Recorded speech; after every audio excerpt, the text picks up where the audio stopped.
Hello दोस्तों, आप देख रहे हैं टेक्नोलॉजिक्स और मैं हूं सोमिल, आपका अपना एथिकल एडवाइजर। तो दोस्तों, आज का जो वीडियो है वो बेस्ड है मोटोरोला एज 20 और मोटोरोला एज 20 फ्यूजन के ऊपर। तो चलिए मेरा इंट्रो लगा दीजिए। अरे मेरा वाला इंट्रो।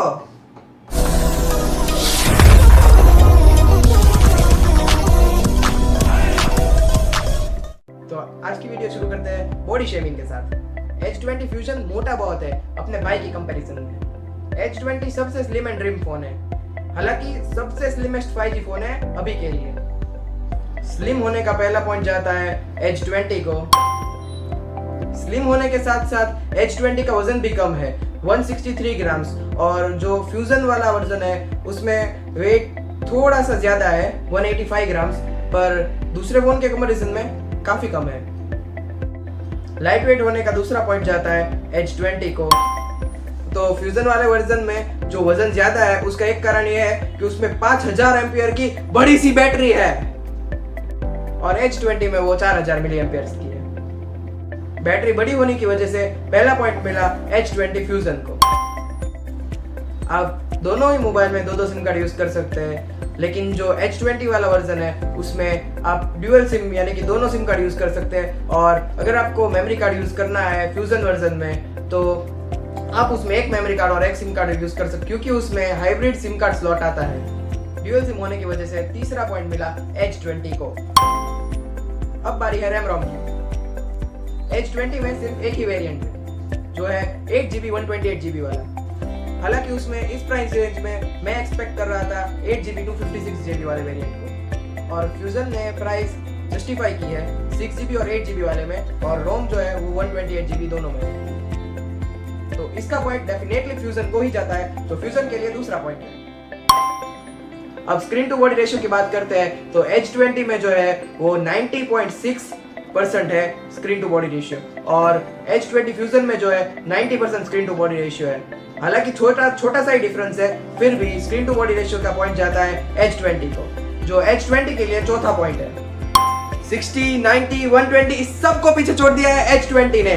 उसमें आती है 144 हर्ट्ज की डिस्प्ले, और स्क्रीन की बात करें तो इसमें HDR10+ की AMOLED स्क्रीन आती है।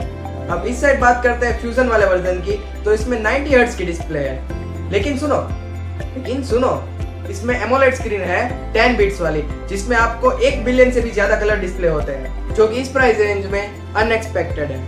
तो ये वाला पॉइंट इन दोनों को जाता है। और जैसे ही हम फोन के पीछे की साइड आते हैं, क्या देखने को मिलता है कि मिड रेंज फोन जो है उसमें ग्लास बैक है और महंगे वाले फोन में प्लास्टिक बिल्ट है। तो ये वाला पॉइंट फ्यूजन के अलावा किसी को जा ही नहीं सकता, तो फ्यूजन को मिला है चौथा पॉइंट। दोस्तों, और जिन्होंने सब्सक्राइब किया है वो मेरी सब्सक्राइबर फैमिली, और जिन्होंने नहीं किया है वो सब्सक्राइब कर दो। मैं ये कह रहा था, जैसे जैसे फोन महंगा होता है उसके नीचे का हेडफोन जैक क्यों गायब हो जाता है? तो यही बात मोटोरोला ने की है।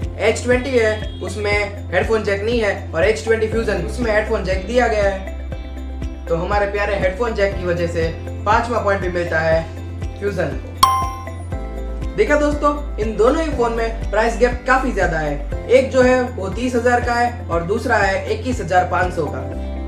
अभी तक हमने दोनों ही फोन को लॉजिकली कंपेयर किया और दोनों को ही 5-5 पॉइंट मिला है। तो चलिए आगे बढ़ते हैं, आते हैं स्टोरेज टाइप की तरफ। तो मोटोरोला H20 जो फोन है उसमें UFS 3.1 है, और मोटोरोला H20 फ्यूजन जो है उसमें UFS 2.2 है। तो इसी तरह महंगे वाले को H20 को 6 पॉइंट मिल गया। अब कैमरा की तरफ आते हैं तो H20 में ट्रिपल कैमरा सेटअप है, जो कि है 108 मेगापिक्सल का वाइड एंगल कैमरा, 8 मेगापिक्सल का टेलीफोटो कैमरा और 16 मेगापिक्सल का अल्ट्रा वाइड कैमरा।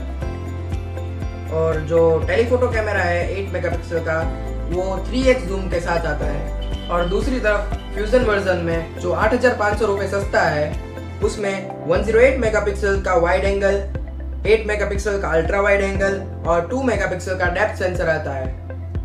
तो अब आप ही सोचिए किसको पॉइंट देना चाहिए? फ्यूजन को ऑब्वियसली, क्योंकि इस प्राइस रेंज में जो 108 मेगापिक्सल, 8 मेगापिक्सल और 2 मेगापिक्सल का ट्रिपल कैमरा सेटअप है वो इस प्राइस रेंज में वाकई अनएक्सपेक्टेड है। H20 फ्यूजन में जो GPU चिपसेट है वो है Mali G57। उसके ज्यादा मैं प्रीफर करता हूँ H20 में जो चिपसेट है वो जो कि है Adreno 642L। तो ये 7वां पॉइंट गया H20 को। तो अब मोबाइल के दिमाग की बात करते हैं, प्रोसेसर। मालूम है तेरे बाप को मत सिखा, चल। तो Motorola H20 में जो प्रोसेसर आता है वो है Qualcomm Snapdragon 778G। फ्यूजन में जो प्रोसेसर आता है वो है MediaTek Dimensity 800U।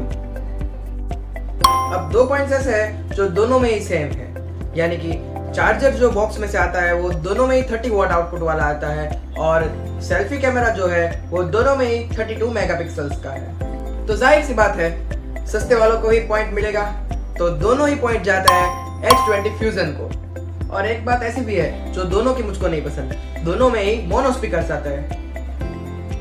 महंगे वाले में तो स्टीरियो स्पीकर दे देते, सस्ते वाले में तो चलता है, कोई बात नहीं कंपैरिजन करने के लिए। प्लीज इसको लाइक और फॉलो करके आगे बढ़ा दीजिए, ये लड़का बहुत ही मेहनत कर रहा है। प्लीज इस वीडियो को वायरल कर दो। और फिंगरप्रिंट स्कैनर दोनों में ही साइड माउंटेड है। कम से कम H20 फोन में तो फिंगरप्रिंट स्कैनर्स इन डिस्प्ले दे देते हैं। हर एक चीज की अपनी अपनी पॉजिटिव और नेगेटिव साइड्स होती है, तो इसी तरह H20 और H20 फ्यूजन में अपनी अपनी पॉजिटिव और नेगेटिव साइड्स है। पर इस प्राइस रेंज में जो कि H20 फ्यूजन इतने ज्यादा फीचर्स दे रही है, तो मैं H20 फ्यूजन को ही प्रेफर करूंगा। हालांकि H20 फोन भी बहुत अच्छा है, अगर वो 26 या 27,000 के आसपास मिल जाता। तो बस इतना ही था इस वाली वीडियो में। अगर आपको वीडियो पसंद आई हो तो वीडियो को लाइक कर दीजिए, चैनल को सब्सक्राइब कर दीजिए और बेल नोटिफिकेशंस को ऑन कर दीजिए। तो चलिए खत्म करते हैं। H20 એમાં કે આવતું નથી પ્રો મૂકવું છો ડોફા જેવા યાર. ઓલો H20 ઓછું લાગે છે, H20 ફ્યુઝન મોટું લાગે.